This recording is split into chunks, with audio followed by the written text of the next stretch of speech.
Hey everybody, it's Caitlin. Welcome back to CoronaChat. Tonight is Thursday, May 14th, and this week on CoronaChat we're sharing tips for staying safe as your community begins to reopen. And as we discussed on Monday, this is not because coronavirus is gone, but rather because we're all trying to figure out how to rebuild some semblance of normal life as the pandemic continues, right? We're all trying to make informed, smart decisions to try to help limit the spread and keep ourselves safe, keep our community safe. So that's really the purpose of where we're going with CoronaChat these days. So tonight, I want to talk a little bit about kids and COVID-19. There's been a lot of speculation about how children react to the virus and what their role is in the pandemic.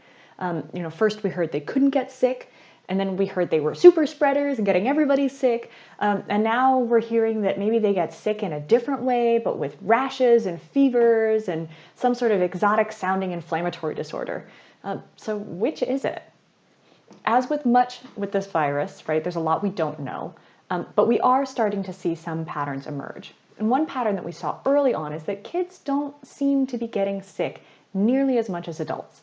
And the kids that do get sick nearly all caught the coronavirus at home from an adult that they live with. So some of this might just be about exposure patterns, right? After all, a small child in particular is much more likely to be at home with a caregiver than out in the community doing things or sitting in a workplace, especially now that we've all moved to living in lockdown. But it's also possible that there may be something special about children's immune systems that make them less likely to get infected or less likely to get sick and develop symptoms once they are infected. So kids who do get sick with COVID-19 generally seem to develop mild symptoms as opposed to getting so sick that they need to be hospitalized. Of course, there have been a few cases of children getting very ill and even dying, but it's been just a handful of cases. So if it is true that kids' immune systems help protect them from the virus, this actually wouldn't be so strange as it first sounds. There are actually other illnesses that are much less severe in children than in adults. For example, chickenpox. Right? We have a vaccine for chickenpox now, so we don't tend to think about this a lot anymore. But before the vaccine, it was common knowledge that it was much better to get chickenpox as a kid and develop immunity than to get it as an adult. Right? As a kid, if you got chickenpox, you'd get this itchy rash all over, you might have a low fever, but if as an adult, those symptoms could be much more severe and could develop into really, really intense complications that could require you going to the hospital. And chickenpox could also cause fetal abnormalities if a woman got it when she was pregnant. So even before the vaccine, it was better to have chickenpox as a kid, right? Today, with the vaccine, we do advise vaccination rather than just putting up with chickenpox as a kid. And this is because the chickenpox virus is never completely gone from your body once you get it, right? And it can come back in a new form called shingles, which is a very painful disease when you're an adult.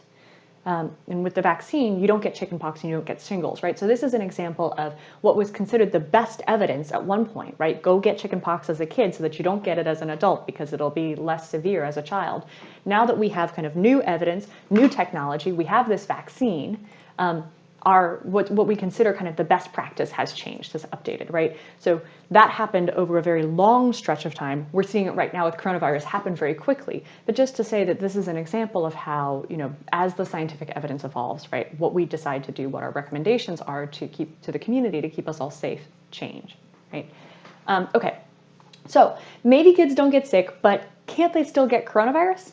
And wouldn't this mean that if they're not sick, or they're not visibly sick, but they're infected, that they're asymptomatic super spreaders because they could move all around and infect lots of people because we don't know they're sick? And if that's true, doesn't that mean that schools are just breeding grounds for infections and reopening the schools is going to just make everybody sick? The truth is we don't really know the answers to any of these questions. We haven't seen a lot of kids show up sick with COVID-19, right? And that might be because they haven't been infected, but it might be because they don't have symptoms. And without widespread testing, including people who don't have symptoms, including kids, we're not going to know. If we had that kind of widespread testing, we would probably have a better idea.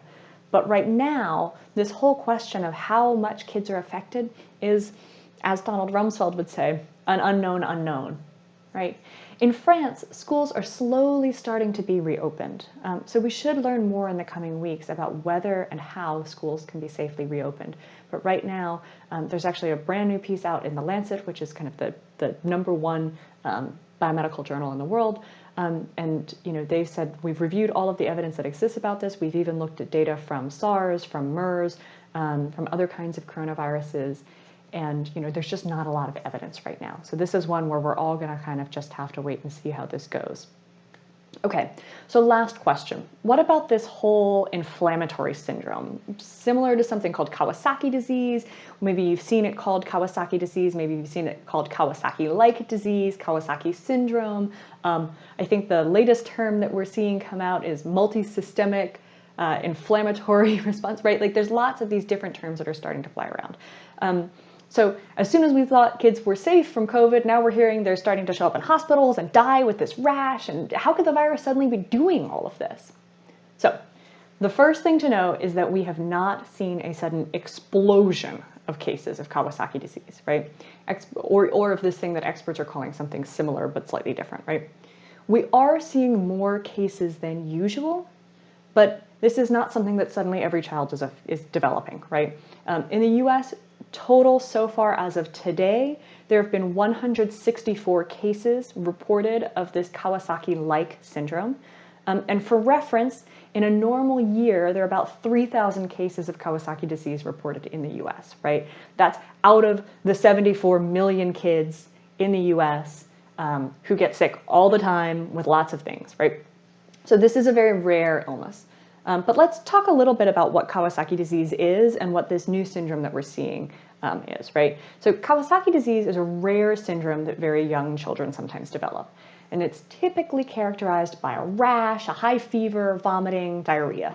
And some children with Kawasaki disease can develop more severe complications like heart problems and may need to be hospitalized. Now, we're not exactly sure what causes Kawasaki disease.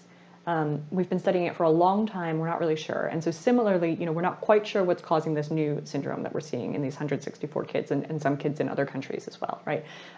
But we think that it is a strange late reaction to an infection. So typically, a child develops Kawasaki disease or develops this syndrome that we're seeing 2 to 3 weeks after they've had an infection, a viral infection, right? So when a child gets infected with a virus, their immune system fights it off.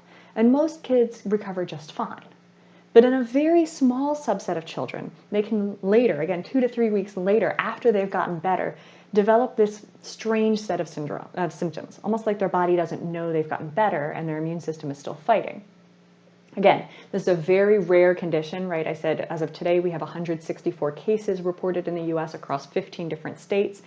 We don't know exactly how many kids in general have COVID.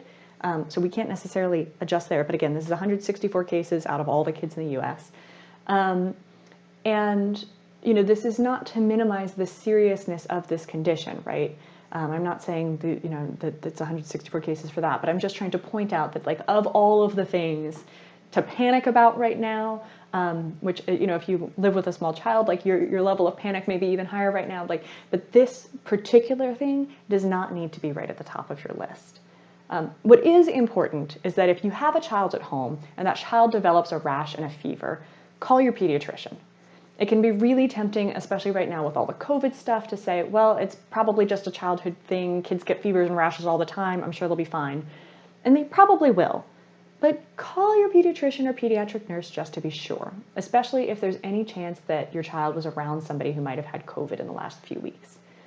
So that's our show for tonight. Tomorrow night, we'll be continuing with some more tips and information for adapting to our new normal. These are strange times, but we are all in this together. So stay safe, take care of each other, and I'll see you back here tomorrow night.